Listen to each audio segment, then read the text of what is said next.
Today, you will learn how to add gutter in Word in the simplest way possible. Welcome to Easy Guide YouTube channel. First, let's understand what a gutter margin is. A gutter is extra space added outside the normal page margin. This extra space is used for binding. When pages are bound together using spiral binding, ring binding, comb binding, or book binding, some part of the page gets covered. The gutter makes sure your content does not get hidden in that area. Now open your Word document. This feature works in the Word desktop application on both Windows and Mac.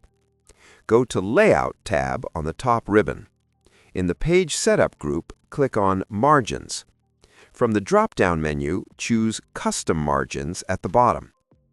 A Page Setup box will open. Make sure you are on the Margins tab. Here you will see an option called Gutter. This is where you set the size of the extra space for binding. A common gutter size is 0.5 inches, but you can adjust it according to your need or according to the binding service you are using. Just right to the gutter size, you will see Gutter Position.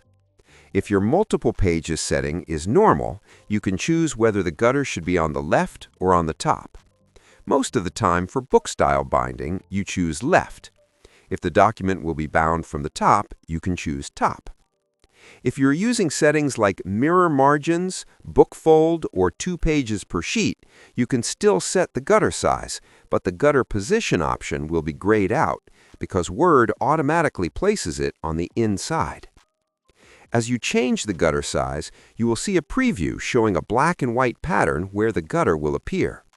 Once you are satisfied, click OK. Now, when you return to your document, you will notice extra space added outside the normal margin. This space is reserved for binding and keeps your text safe from being hidden. If later you decide you no longer need the gutter, you can remove it easily. Go back to Layout, click Margins, choose Custom Margins, and set the gutter value to 0. Click OK, and the extra space will be removed. If you found this tutorial helpful and easy to understand, make sure to like this video, subscribe to the channel, and check out more simple Word tutorials that make your document formatting much easier.